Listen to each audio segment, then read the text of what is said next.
Hello guys, welcome to the black box movie talks. And ఇప్పుడే నేను మన సుదర్శన్ థియేటర్లో మట్కా సినిమా చూశాను.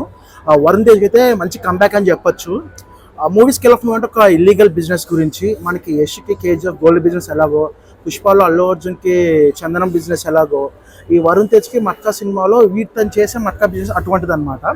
సో ఆ ఇల్లీగల్ సినిమాలో మీద వచ్చిన సినిమాలో ఇది కూడా వర్కౌట్ అయింది వరుణ్ తేజ్కి. గత సినిమాలో పోల్చుకుంటే వరుణ్ తేజ్ సినిమాలు గని కానీ, మధ్యలో గాంధీవిదార్ అర్జున కానీ, తర్వాత ఆపరేషన్ వ్యాలంటైన్ కానీ, ఈ సినిమాలో చూడని వరుణ్ తేజ్ని సినిమాలో చూస్తాము. హై ఇంపాక్ట్ ఉంటుందండి వరుణ్ తేజ్ యాక్టింగ్ అయితే మాత్రం. స్టార్టింగ్ నుంచి ఎండింగ్ వరకు ఒక స్కేల్ ఆఫ్ ఎదుగుదలే అనే కాన్సెప్ట్, ఆశ అనే కాన్సెప్ట్తోనే ఎదుగుతూనే ఉంటాడు మనకి వరుణ్ తేజ్. ఆ లెవెల్ ఆఫ్ యాక్షన్ సీక్వెన్స్ చాలా బాగుంటాయి. అండ్ ఫస్ట్ హాఫ్ విషయానికి వస్తే కనుక వరుణ్ తేజ్ స్టార్టింగ్ లెవెల్ నుంచి ఆ లవ్ స్టోరీ కానీ, ఐడియా వన్ బై వన్ అతని ఐడియాలజీ కానీ, క్యారెక్టరేషన్ కానీ, మెల్లిగా ఒక వరల్డ్ బిల్డింగ్ చేసి మెల్లిగా డెవలప్ చేసుకుంటూ వెళ్తుంది మూవీ. పర్లేదురా వరుణ్ తేజ్ ఇష్ట కొట్టారా, మంచి కంబ్యాక్ రా అన్నట్టు అనిపిస్తుంది. బట్ అదే ఇంటర్వెల్ దగ్గరికి వచ్చేసప్పటికి ఏంటంటే ఒక హై మూమెంట్ అనేది, ఒక క్రూయాలిటీ అనేది అనిపిస్తుంది మనకి. సో ఆశకి ఎంతవరకు ఎదుగుతాడు మనిషి అనేది చూపించాడు ఈ మూవీలో.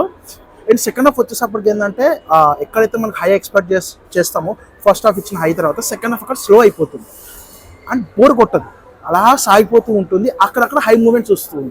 డాటర్ సెంటిమెంట్ కానీ, వైఫ్ సెంటిమెంట్ కానీ అనేది చాలా కొద్దిగా వర్కౌట్ అయ్యాయి. అండ్ మనకి మీనాక్షి చౌదరి హీరోయిన్ గురించి మాట్లాడుకుంటే మనకి లక్కీ భాస్కర్కి ఎటువంటి సపోర్ట్ వైఫ్కి ఎట్లా అయితే ఉంటుందో అటువంటి క్యారెక్టర్ వైఫ్ క్యారెక్టర్గానే ఉంటుంది. సెకండ్ హాఫ్లో కట్ పేస్ట్ చేసినట్టు ఉంటుంది వైఫ్ క్యారెక్టర్ అయితే మాత్రం.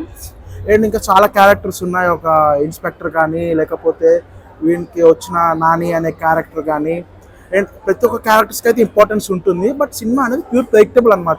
నెక్స్ట్ ఏం జరుగుతుందో మనం ఎక్స్పెక్ట్ చేసేస్తాం. బట్ దానివల్ల మనకి ఏమీ బోర్ అనేది ఏం కొట్టదు, చిన్నగా లాగ్ అనిపిస్తుంది. అండ్ మ్యూజిక్ ఒకటి బాగున్నా సరే పాటలు అనేది చాలా డిస్టర్బింగ్గా ఉంటాయి సినిమాలో. మంచి సీన్ జరుగుతున్నప్పుడు ఇక్కడ పాట ఎందుకు అన్నట్టు అనిపిస్తుంది. అండ్ మనకి ఆ పాటలు అనేవి కొద్దిగా బాగుండుంటే సినిమా ఇంకొద్దిగా మెట్టు ఎక్కువ ఉండేది అనిపిస్తుంది. ఓవరాల్గా ఇది నా రివ్యూ. ఇంకా దీనికి ట్విస్ట్లు ఏమైనా ఉన్నా కూడా అది కూడా ప్రెడిక్టబులే ఉంటాయి మనకి. నేను దీనికి ఇచ్చే రేటింగ్ 3/5. వరుణ్ తేజ్ మంచి కంబ్యాక్ అవుతుంది అనుకున్నా, ఇది హిట్ అవుతుందని అనుకుంటున్నాను.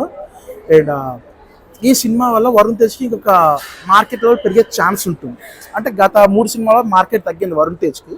సో ఈ సినిమా వల్ల మార్కెట్ పెరిగే ఛాన్సెస్ అయితే ఉంటాయనిపిస్తుంది. ఓవరాల్గా అయితే వరుణ్ తేజ్ కోసం అయితే చూడొచ్చు cinema. One man show Varun Tej. Thank you guys. అలాగే మర్చిపోకూడదు కదా, లైక్ చేస్తారు, షేర్ చేస్తారు, సబ్స్క్రైబ్ చేస్తారు. Thank you guys.